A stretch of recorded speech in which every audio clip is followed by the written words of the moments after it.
Tonight on the Worldview Weekend Hour, are you guilty of the sin of nationalism? Well, so says the Gospel Coalition leader and the leader of 9 Marks, Mark Dever, and his buddy, Joseph Lehman, who's a graduate of the London School of Economics, the Fabian Socialist School. Well, they're going to chastise you and tell you about your sin of nationalism. What does that mean? You'll find out tonight as my guest is Tom Littleton. The Worldview Weekend Hour begins right now.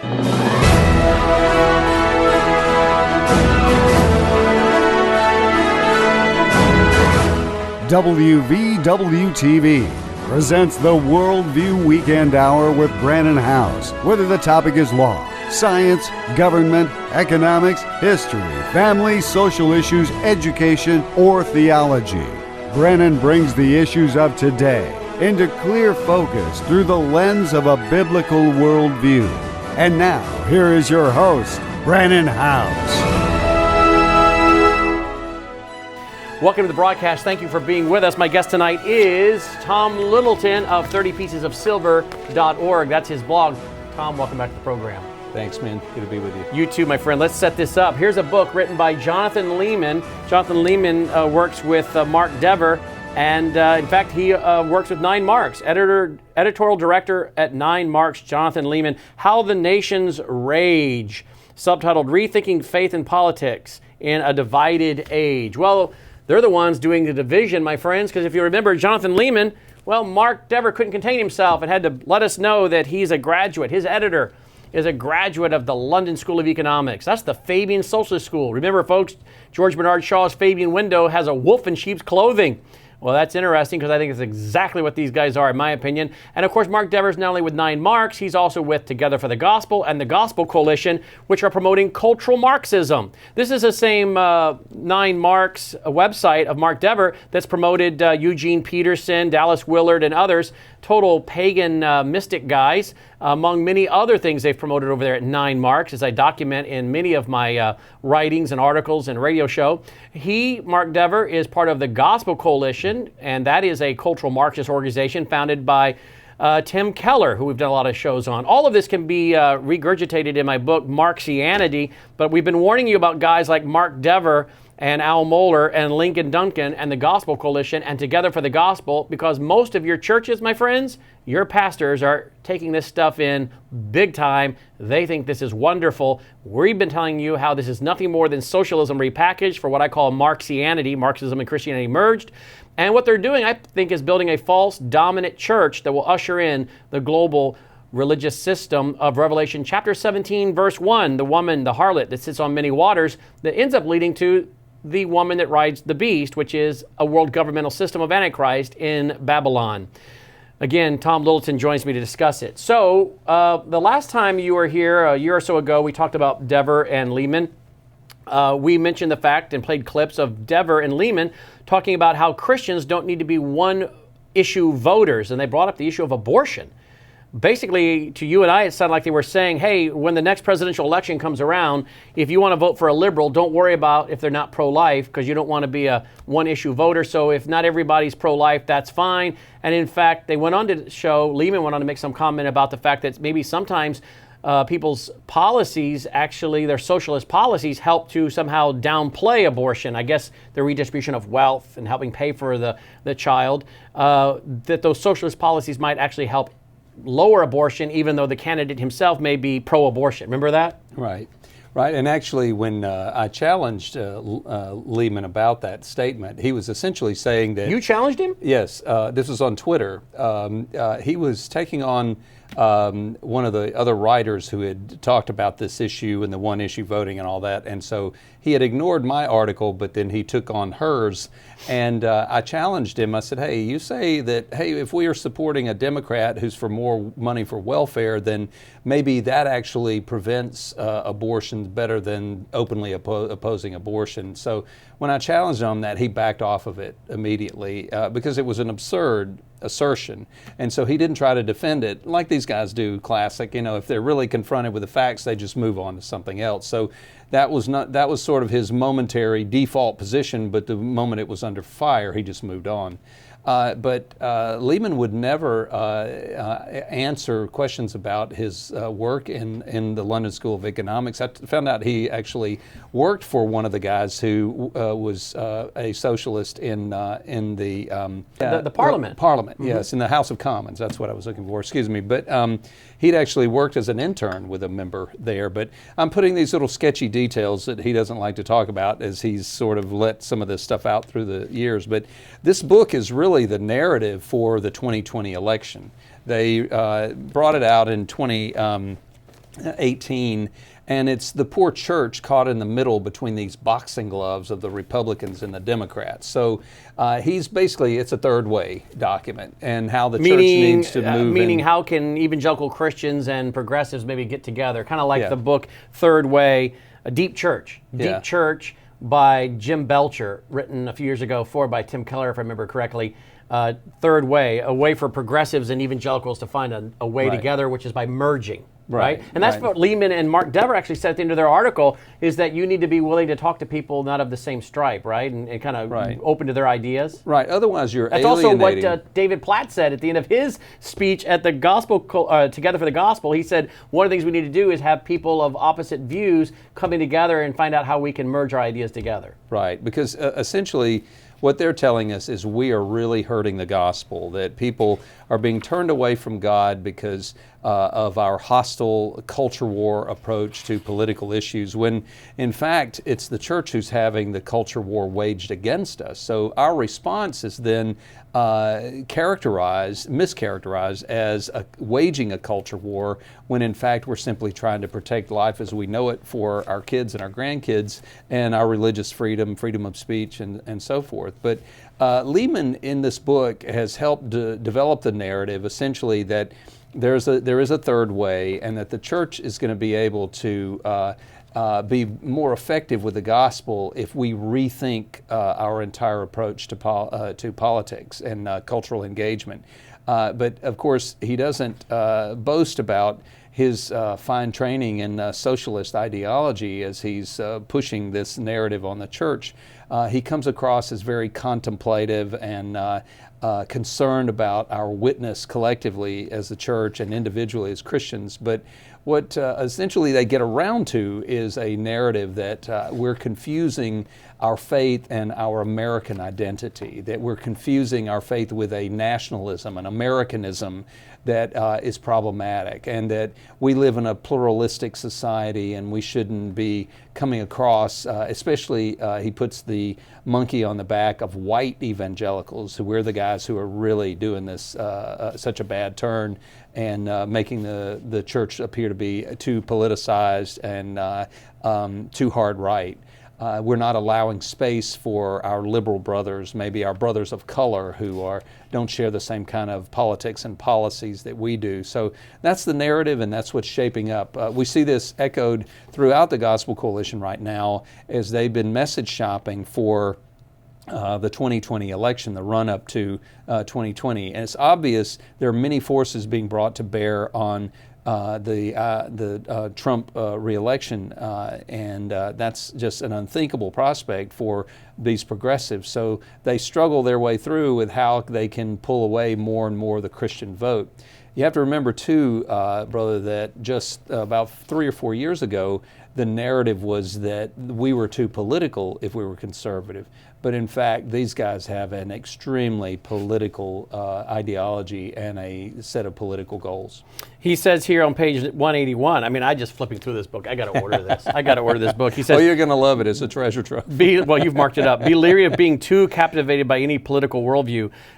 Your tight-gripped principles should come from Scripture, not ideology. Well, that's true. That said, cull what's good from liberalism.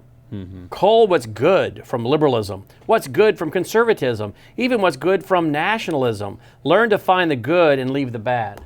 Yeah. I mean, really? I mean, talk about your Hegelian dialectic. Yeah. You know, that's what it all is. Everything's going to come together. Mm-hmm. That's just one line. But he goes on, he's quoting St. Thomas Aquinas in here. He's using the term human flourishing. He's quoting Martin Luther King Jr. I mean, he's all over the map here. What's probably the most shocking thing about this book? And we're going to tell you why it's important, because we're going to play a video clip here in a minute of Mark Dever and the author of the book, Jonathan Leeman, How the Nations Rage. But what is probably the most shocking thing he's saying in this book? Well, I think he is trying to draft a political approach that is wrapped in theology and also wrapped in the local church in a way that Christians would submit to their church, their local church body. Of course, in their hopes, it would be a 9 Marks church, to submit their political ideology to the leadership of their God-appointed plurality of elders, and essentially hand off your convictions over to essentially their script, so that you would embrace their political ideology because it is more theologically sound. That's the case that Leeman is making, and that his approach is espousing, that they are giving you the sound theological approach as you rethink politics and your own engagement. All right, so again, remember, this guy is with the Gospel Coalition, Jonathan Leeman. He works with them, correct? Yes, and with the ERLC, and is the editor for 9 Marks. And of course, the Gospel Coalition a few years ago had an article before Trump was elected on why pastors and church leaders should ask people in the church pews should ask their church leaders to tell their congregations to vote for Hillary Clinton. Yeah. And the Gospel Coalition is pushing reparations, white privilege, and many of the things today. It's really, the Gospel Coalition is cultural Marxism. It is Marxianity. It is the emergent church repackaged. I make the case in the book, Marxianity. I know I say it 1,000 times, but it's all there. It's footnoted. I'm not going to repeat it all. It's there if you want to read it. This is not a good organization. It's a dangerous organization. It is building a false dominant church. It is building the kingdom of Antichrist. I believe we can prove that theologically, biblically, culturally, politically, everything. And this is why it's important, because Jesus told us to be aware of these people, to mark them. Romans 16:17, mark those who cause division doctrinally and avoid them. So with that being said, here's a conversation between Mark Dever and Jonathan Leeman. Let's go to that clip and then we'll comment. You have come out with this book on a topic I know you've always been interested in, which is kind of like religion and politics stuff. Yep. But you've come out with it in the year 2018, which I'll just say, as somebody who lives here in our nation's capital, we have had a couple of years of turmoil inside of Bible-believing churches, in no small part because of the campaign and the election of Donald Trump. Yeah, right. So explain the timing of this book coming out. Honestly, that wasn't intentional. I would say it was providential entirely.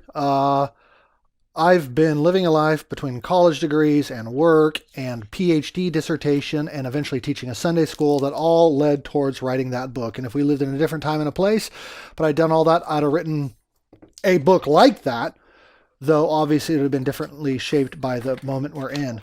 Yeah, I take it as providential and serendipitous that it's come out now in the way it has, because I do think it's medicine for the moment. Yeah. And that's why it has an emphasis in the subtitle on the fact that we're living in a divided age. I love the book of Proverbs. When we're trying to think about wisdom of how to live in this world. Proverbs 27:6 famously says, faithful are the wounds of a friend. You're presenting yourself in this book kind of like somebody who's called to give wounds to a friend. I was doing another podcast the other day, and the guy said, I read one paragraph, and I'm like, oh, that's going to offend conservatives. And then I read the next paragraph, and I'm like, oh, that's going to offend liberals. This is what the person interviewing me said. And I think that may be right. I think and that makes you feel virtuous because you offend everybody. No, Equal opportunity offender, that kind of idea. I must be right because I'm offending everybody. I appreciate you giving me the benefit of the doubt. Well, I always try to do that. You know that. Yeah. No, it makes me nervous, right? Like, who am I to presume to know better? But I am doing my best to know and speak from the Bible. I say in the book, early on in the book, I'm not trying to just give solutions to the moment. I really am trying to build on the Bible. All right, so what do you take away from that? Well, let me tell you what I take away, then you comment. Turmoil in evangelical churches because of President Trump is what Mark Dever said. Right. Why is there turmoil in evangelical churches since the election of Donald Trump? Why is Mark Dever wringing his hands over the election of Donald Trump and how that's created such turmoil in evangelical churches? Yeah, well, was he saying that under Obama? Well, obviously not. We didn't hear any of it. Back then, any of us who were talking about Obama were being too political. But the fact is, the narrative here is that the campaign and leading up to 2016, and then the election of Donald Trump has thrown the church into chaos, conservative churches into chaos. And of course, if you follow any of the narratives there, what they're essentially building through the Gospel Coalition is that the Christians really hurt their witnesses. They prove that they were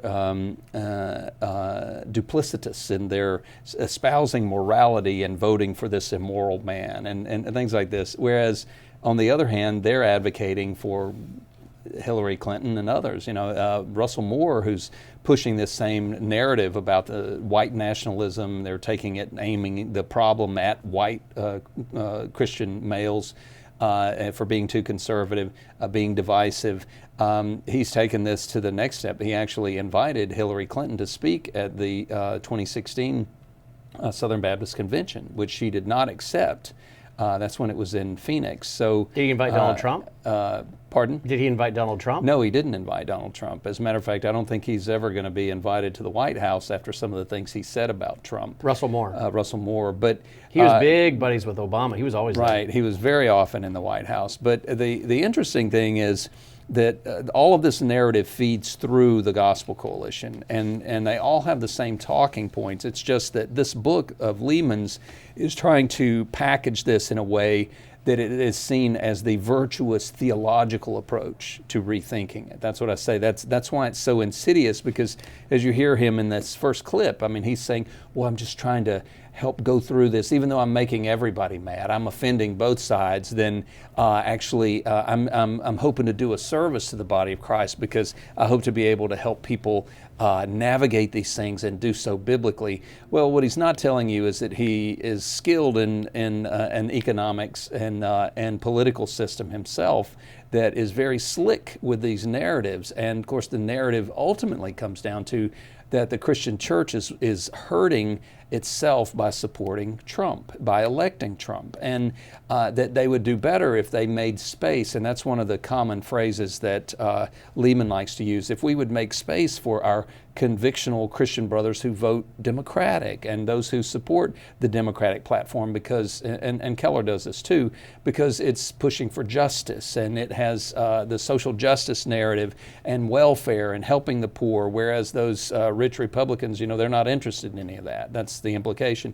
But of course, they see Trump as an enigma, and he's a problem because he's not co-opted by the faux conservatives. He's a guy who's come in and has done a lot of what he said. Meaning the never-Trumpers, the right. neocons, Bill Kristol, and those kind of guys. They don't like him. So, right. So, these are the Never-Trump Gospel Coalition guys. So yeah. It's just more of the same. The Never-Trump Gospel Coalition guys, and there was a lot of those guys that were they were all about Hillary. Yeah. I mean, they even made it clear on their website, tell your pastors to tell their congregation to vote for Hillary Clinton. We have the screenshots still. Mm-hmm. Right. And so that's the thing that conservative Christians have to be aware of. This is a shame campaign. Every bit of this narrative is shame on you. Shame on you, conservative Christian. Shame on you, white evangelical guy. Shame on you if you dared mark that ballot for Donald Trump. Shame on you now as a white nationalist if you think the country's better off than it was after 8 years of Obama. I have a lot of African American friends, Christians, who say that that Obama did nothing for people of color, and that America was hurting, and that a lot of freedoms were lost, a lot of wealth was lost, and that they saw the threat to life as we know it, no matter what color they may be. And so, in fact, this isn't a popular mainstream narrative. It's a narrative that is being introduced through the Gospel Coalition, the ERLC, and Christian media to subvert the thinking that would say, hey, these socialist policies are bad. We've had 8 years of a socialist president. Mm-hmm. We need to do better, even if it's somebody like Trump that we may not champion his personal life or his moral decisions, but we can say he does get something fundamental about America. To me, I think Trump has been a phenomenon because a billionaire could put on a red cap and identify with the average American, like no president has since Reagan.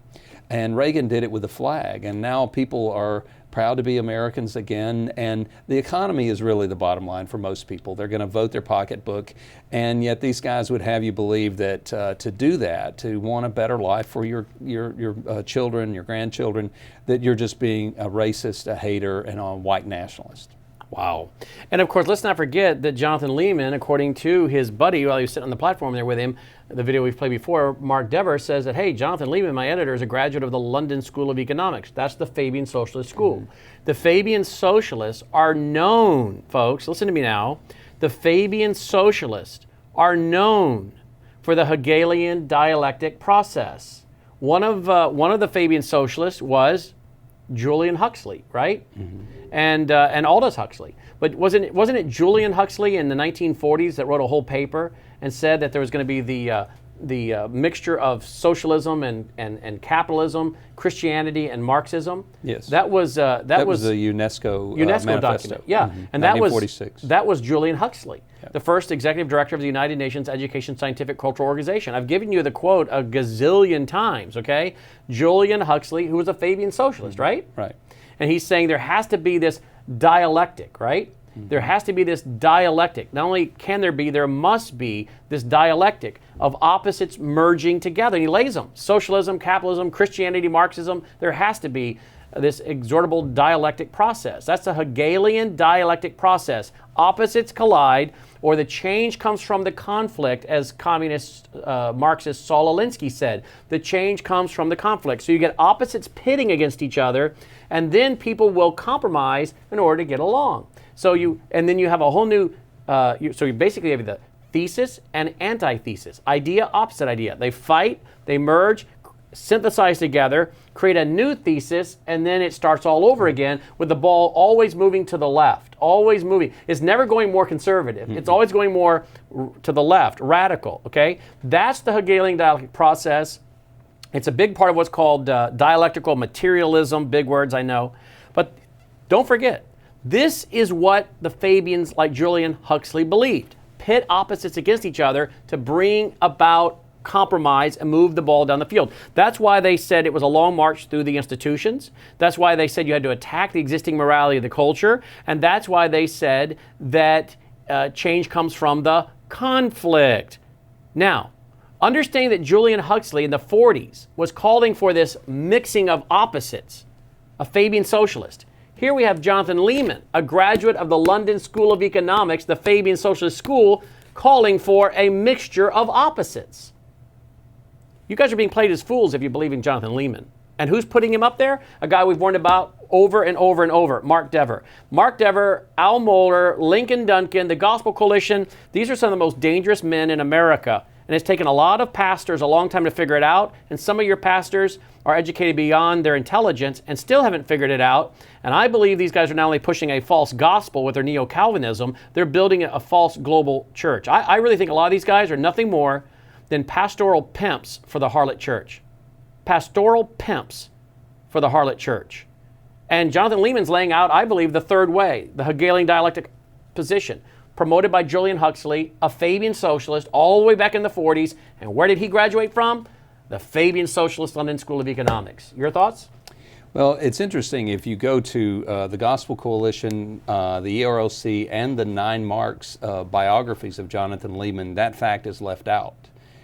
There's only one other interview that I've seen where it's included and someone asked him about it, but it was at the Southern Baptist Convention in Dallas at the 9 Marks meetings where they're talking this one-issue voting, where Dever let that slip. Mm-hmm. And I think maybe in his own pride he was trying to get credit for what a sharp guy he has for his editor. But words are important to these guys. As you're pointing out, they're speaking from a very well-defined political ideology. And when we're listening to it and, well, that part sounds right, I can agree with this part, well, I don't know about that part, all that is the process. And it's obvious that these guys are very good, especially as the senior editor of 9 Marks, at drafting things that can appeal to you, but then also, on the other hand, are going to challenge you to pull you toward the center. So the way this process is working, as I said, is kind of a shame fest, because shame on you for voting for Donald Trump, shame on you for being a person who's patriotic. Now, he disclaims that, says he's not against America or against patriotism, but the narrative goes in that direction, that you're a nationalist, you're confusing your faith, and as we're going to listen to another clip, you're confusing your faith and your Americanism, and your politics are being skewed by this. In fact, what I thought was interesting with Lehman, his bio does say that he worked for a global economics magazine as an editor in D.C., but none of the bios name that economics magazine. And when I asked him on social media to name that, he was challenging a young writer that you and I both know about her article that on his single issue voting thing. But when I asked him about that publication, if he would name it, he dropped out of the conversation. Ooh. I've asked him publicly on numerous occasions, would you name that? Of course, one of the big ones, I forget the name of it, but it's a Soros organization that's headquartered in D.C. is one of the larger global economics magazines. But for some reason, he's willing to boast about that position, but he's not willing to name the organization that he worked for. Well, that is very interesting. All right, well, let's go to our next clip of Mark Dever and Jonathan Lehman. Every time you say true, yeah, it's like that word rethinking right there. Mm-hmm. You're kind of suggesting true politics, true kingdom, true church, true whatever. You're kind of poking at evangelicals' current common understanding of such matters. Yeah, that's right. I think, and this is one of the tough things about the book, and I really tried to walk a fine line here. I think Christians in America, and especially, let's just say white Christians, I think can tend to confuse their Christianity and their Americanism. Certain assumptions about what it means to be American, rights, liberty, equality. Just because, like the fish in the sea, it's just, it's what they are. Yeah, that's exactly right. Yeah. We just have certain philosophical liberal, John Locke, Thomas Jefferson kinds of assumptions. And there's good reasons why. There's lots of overlap. Yeah. Right? And so what I'm trying to do is help Christians disentangle themselves, or at least recognize some of those areas of overlap and where there's not overlap. And that's a tough thing to do, because I don't want to come across like I'm criticizing America. I love America, right? There's been plenty of books written in the last few decades saying, America's all this or that. And I don't want to do that. I want to say, no, this country is a good gift. Nonetheless, I want to help the reader, the Christian reader, recognize where your Christianity ends and something else, an ideology begins, or vice versa. And that's a tricky task. Well, and you begin in the first chapter by contrasting the nations that are raging and the church that's unchanging, as you put it, and explain the significance of that. Yeah, that's right. Well, here's the tough bit. You read Psalm 2 about the nations raging. Yeah. I don't think the average American Christian, I could be wrong, realizes that's America too. America is one of those raging nations. It's kind of hard for me to admit that. Don't you think most evangelical Christians, most Bible-believing Christians see the nation as a battleground? I think increasingly they do, but the very heat of the battleground, the exclamation points, the all caps underlined sentence, "we must fight," reveals a bit of potential utopianism, something that I've learned from you so well, pastoring in this city, a kind of utopianism that we have in our assumptions that this country should be a city on the hill, right? Not the church, but the country as a city on the hill, the way Reagan talked about, and Kennedy before that, and going all the way back to the American founding, John Winthrop. So they see it as a battleground, but they see it as a battleground where they actually have expectations of winning and making us a city on the hill. All right. Well, frankly, I'm not sure what they were trying to say, because I've never known two guys use so many words and say absolutely nothing. Yeah. Well, obviously what's in the crosshairs with this discussion is the voting habits of Christians, of conservative evangelicals. So it's clear that this book and what Dever is bringing out of the book and pitching this discussion for Lehman is that Christians need to rethink their position. Obviously, it's back to the narrative that we're hurting the church, hurting our witness, and that we need to come at this. Now, before they were saying we were too political. Now they're saying essentially what they meant in the first place, which is we're too conservative. So they're looking toward the 2020 election cycle as we see this ramping up with the Gospel Coalition writers. And now they're adopting in real time, immediately on the heels of the secular media, to play up this idea of white nationalism. And all this fits well into their broader narrative with the critical theory and cultural Marxism, because in fact the problem is the white male Christians and our voting habits, our determination to vote conservative, our willingness to hold conservative candidates to what they've promised and espouse. Although, interestingly enough, that as far as especially one of the big issues that you and I touch on with the church, with the LGBT issue, Trump has done very little pushback on that. Mm-hmm. But they're still very set against him. And the idea that he won the 2016 election would only be worsened by the idea that he would be reelected in 2020. So that's why we see all this being ramped up, and they have a very clearly defined narrative. And we see that with Tim Keller, whereas he and partners moved in to meet with Obama here in this recounting this book. We covered this in a story about 6 months ago.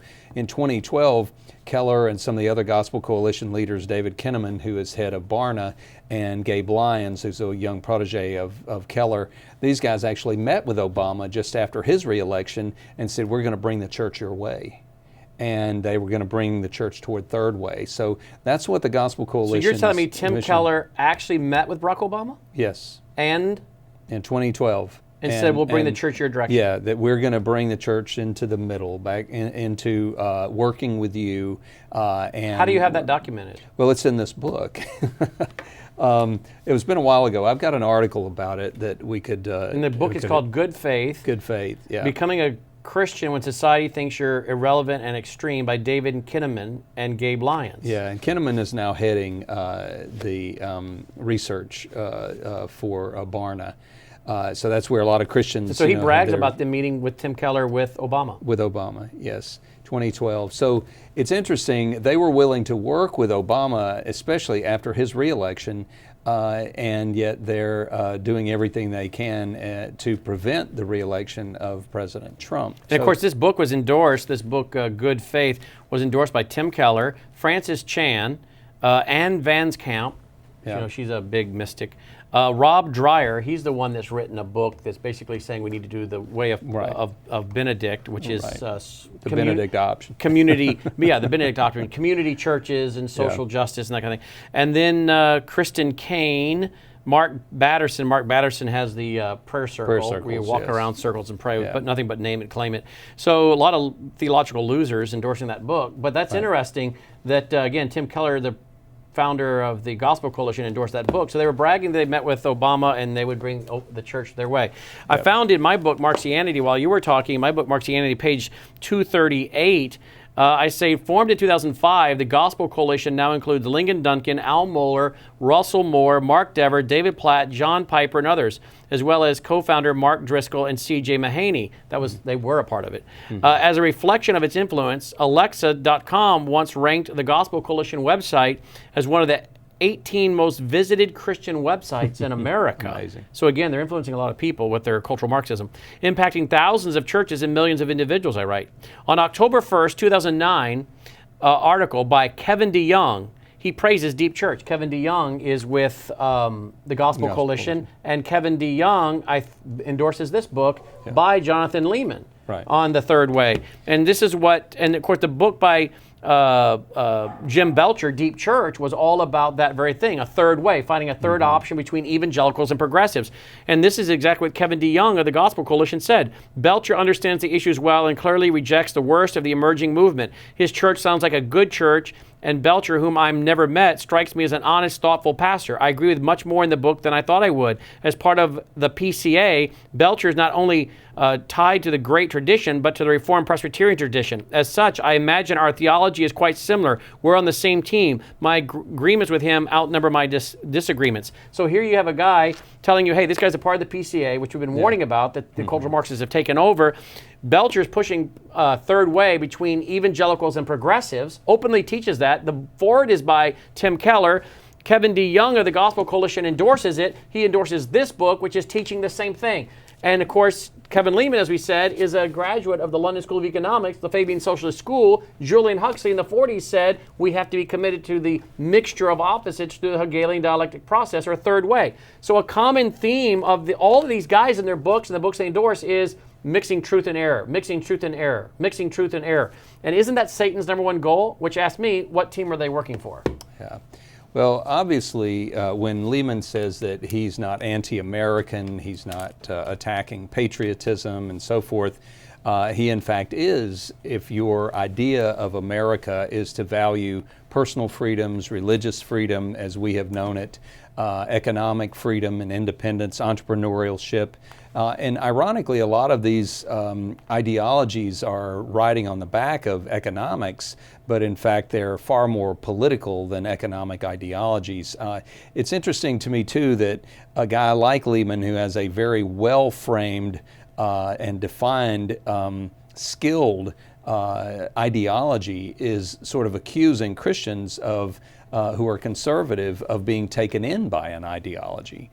In fact, for us today, what we're looking at with the conservative Christians in the Southern Baptist Convention or those in the Presbyterian Church of America, you're being bombarded constantly with these talking heads who essentially are wanting to accuse you and that essentially say that you're the problem, you're the source of the problem. And so it always comes back to us, Brannon. We're the white guys who tend to vote Republican, who value apple pie baseball and the Word of God. So we're the big problem. Yeah. And that's classic. This is classic cultural Marxism. It's classic to the kind of social change that they want to bring about. Absolutely. And while you were talking, I was trying to cue up that video, this next video. So excuse me for that bleeding over. But here is Russell Moore, Al Mohler's boy. Yes. Russell Moore at the Ethics Religious Liberty Commission of Southern Baptist, who also was big buddies with Barack Obama, and has had nothing good to say about voters that vote for Donald Trump, correct? Right. That's correct. All right, here he is. Watch this clip. Hey, this is Russell Moore, and this is one thing you missed. This week, of course, the whole country has been reeling after the shootings in Dayton and in El Paso, acts of domestic terrorism, white nationalist attack in the case of El Paso. And one of the things I've been thinking about all week, I wrote a little bit about it earlier this week, but it's been on my mind since then, is the power of words as it relates to these attacks. The manifesto that was left behind by the terrorist in the El Paso situation, referencing the manifesto that had been left behind in the New Zealand attack, white nationalist attack earlier this year.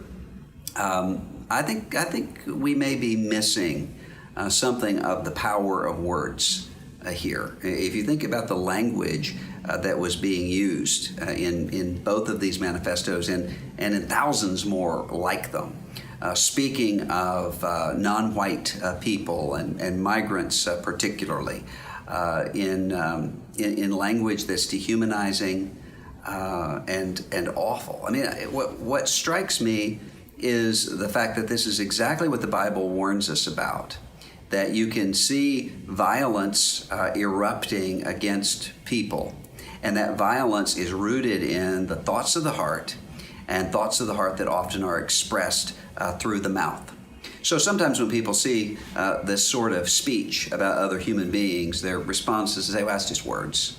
Who cares what's in a manifesto that's posted on the internet? Who cares about the sort of speech that we use toward one another? But a Christian doesn't have that view of words. I mean, we are the people who have been shaped and formed by a word. It's the Word of God John 1, through which he created the entire universe. It's the Word of God, Colossians 1, that holds everything together.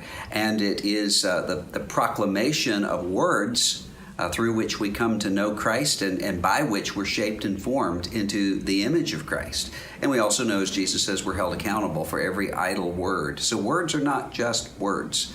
Words have great meaning, and sometimes that meaning can be redemptive and reconciling and grace-filled, and sometimes, as we've seen, those words can be hate-filled and weapons that lead to not just the destruction of other people, but ultimately toward judgment and condemnation. And so when I think about these manifestos, I referenced this a little bit in the article I wrote earlier this week. I just keep being drawn back to our Lord's manifesto in Luke chapter 4, a passage of scripture that's been really meaningful to me and shaping for me for all of my life and ministry. When Jesus stands up in his hometown synagogue and reads from the scroll of the prophet Isaiah, the day of the Lord is here. He announces what the day of the Lord is about, what the kingdom of God is about. And the text says that the people were marveling at the gracious words that were coming from his mouth. They assumed they were just words. They were just nice words. And Jesus then turns around and says, you don't understand what I'm saying. And he points them to people they didn't want to think about as being part of the redemptive purposes of God. The widow of Zarephath, who was a Gentile. The Naaman the Syrian, who was not just a Gentile, but an enemy of the people, part of the enemy people to the people of God. And Jesus stands up and says, this is what God is doing in the world. He's creating a new society through the blood of Christ, through the Spirit of God. And the response initially was anger. The response was violence, seeking to throw him off of the ledge of the cliff surrounding Nazareth. But Jesus walked away and walked toward the cross. And then what does Jesus do? Throughout the book of Acts, he's building that reconciled community, and he's doing it with unlikely people who would be hated on the basis of their tribal affiliation, on the basis of their racial affiliation, on the basis of their economic status, and puts them together into this spirit-filled and spirit-launched church. And so when I read these awful words, when I think about the way that this sort of hateful speech can be propelled via social media, propelled via the internet in ways that would have been previously inconceivable, I think about all of the manifestos of hate being written that maybe we're not even aware of right now. I'm drawn back to our Lord's manifesto.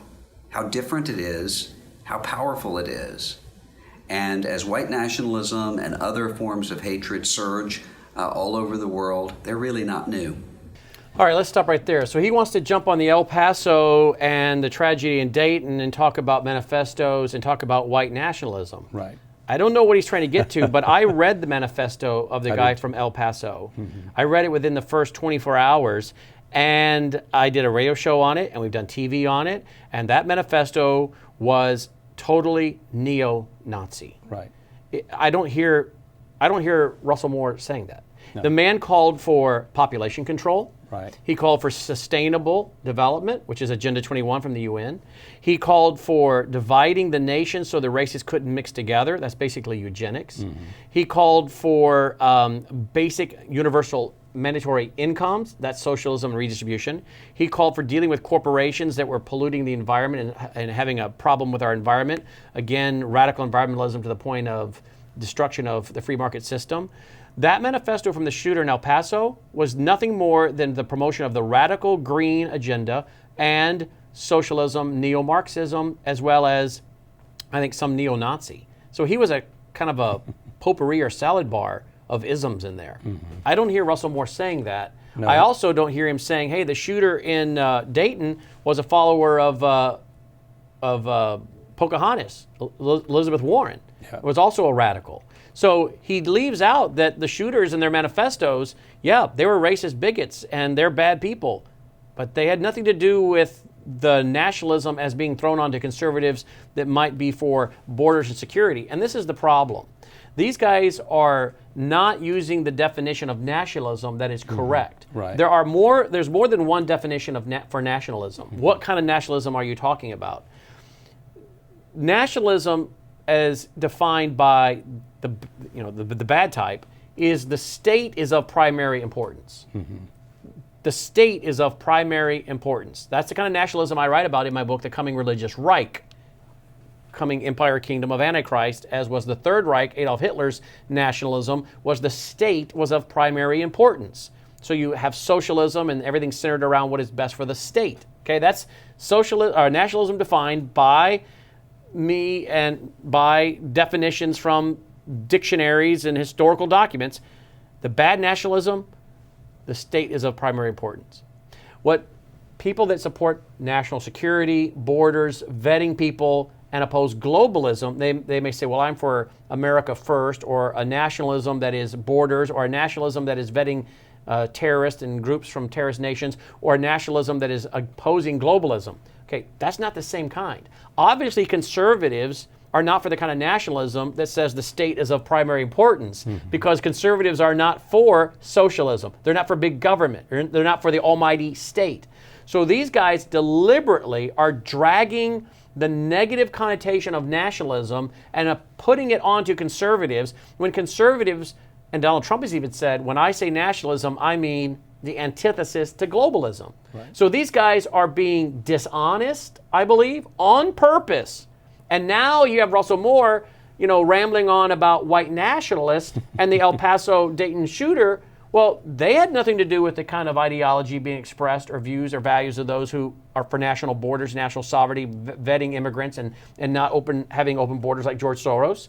So he's deliberately putting onto conservatives a nationalism that is not at all what they believe. And he's not saying, I didn't hear in this video, him saying, hey, the shooter in El Paso and Dayton, these guys were radical, leftist, social justice, neo-Nazi types. Did you hear that? No, he doesn't. It's sleight of hand, and they're very clever at how they go about it. But ultimately, he blames the kind of nationalism that is manifesting itself in two very tragic public shootings now as conservative Christian nationalistic ideology. And so that's the sleight of hand. He doesn't touch the fact any more than CNN does that these guys were actually left-wing liberal guys who were the shooters. And so then, the winner gets to write the history. These guys have the microphone. They're accusing Christians of being white nationalists, the kind who would go around shooting up innocent people. And, he gets to the point twice where he says, not just these two manifestos of hate, but all these other manifestos that are being written out there that we don't know about. So he puts that looming specter over Christians that, well, you're helping feed this problem that's even growing, that, in some ways, conservative Christians are complicit with the next one, the next shooter, the next manifesto that comes out, because that's what we're all about, when in fact it couldn't be farther from the truth. So it's a lot of sleight of hand, a lot of intellectual dishonesty, and smoke and mirrors, and then it all comes back to it's our problem and we're creating and perpetuating it. And what these guys are doing is all, I think, trying to set up for the 2020 election. Isn't that what all this is about? Every bit of this is about the 2020 election. Yep. And shaming people. Did you say that in this show or the last show? Yes, in this show. And see, that's the thing that you'll have to pay more attention to. These same guys who 5 years ago under Obama were telling you you're hurting the gospel by being too political. Now these guys are being entirely political. There was an ABC interview of one of the Young, Restless, and Reformed Gospel Coalition leaders, and Colin Hansen, who's also from Birmingham, goes to a PCA church. He said that basically an hour-long interview of this same rhetoric of how bad it is that Christians supported Trump, what a conflict of conscience that is for the church and conservative Christians. But then he gets set up for the spike by the reporter who says, well, all this big problem and just like Dever's saying, leading into this with Lehman, these big problems that are a result of Trump's election, by Christians. What are we going to do about it? And then, of course, he spikes the ball, and Colin Hansen lets us know that that's the whole reason the Gospel Coalition was founded. That was an ABC interview? That was an ABC interview. We've talked about it before. I think you played some excerpts from it, but obviously... So he admits the Gospel Coalition was founded to counter the conservative side of evangelicalism. Right, and especially how it manifests itself in the election of Trump. So it's clear that these guys who say we're too political are entirely political in their motivations, and they're moving the church left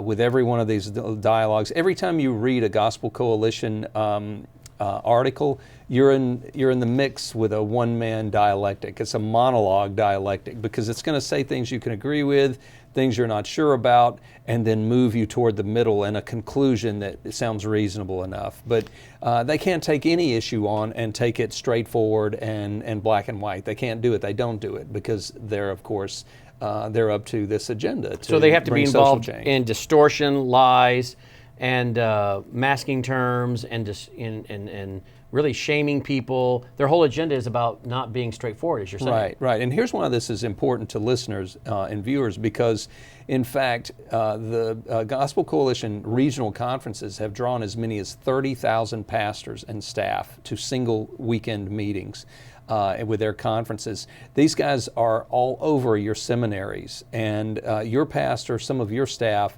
are being heavily influenced. And as you mentioned, this is crossing over lines outside the Reformed camp and outside the Southern Baptist and the PCA. We're seeing Wesleyan, Nazarene, Assemblies of God, people from a broad spectrum being influenced by the Gospel Coalition. Look at this article that you sent me from the New York Times, dated April 20th, 2019. Headline, Can Black Evangelicals Save the Whole Movement? Subtitle, African American spiritual leaders are talking about racism and some white churchgoers are listening. Here's one paragraph. Many white evangelicals say they want to cultivate diverse congregations and dispel the liberal image of the racist pro-Trump evangelical. Quote, I think people are hungrier for this conversation, said Mr. Strickland, who travels around the country to advise Christians on how to recognize and mitigate systematic racism. Quote, the reality of Donald Trump and all the issues we've faced since his candidacy have really hardened the hearts of some, but it's also ripped many people even farther away from conflating the Republican Party with the party of Christ.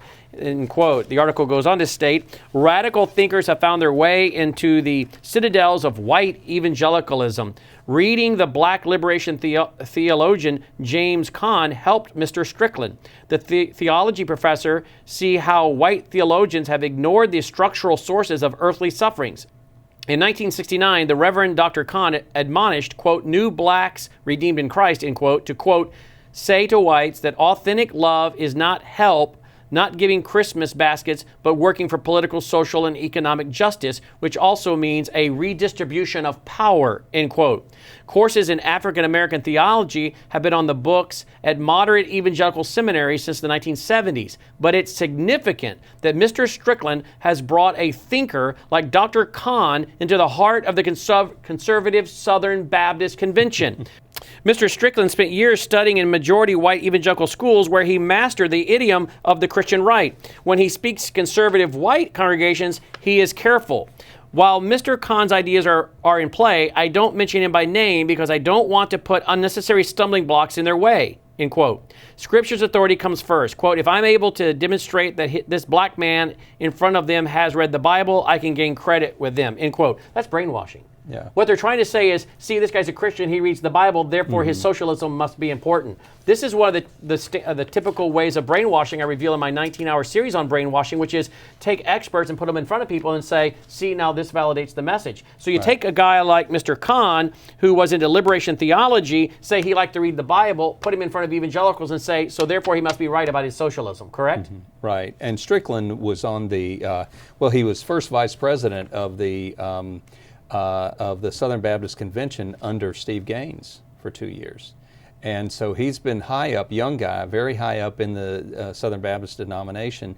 He was also a member of the 2019 Resolutions Committee who turned a resolution condemning critical race theory and intersectionality into an affirmation of it as a useful analytical tool along with the gospel.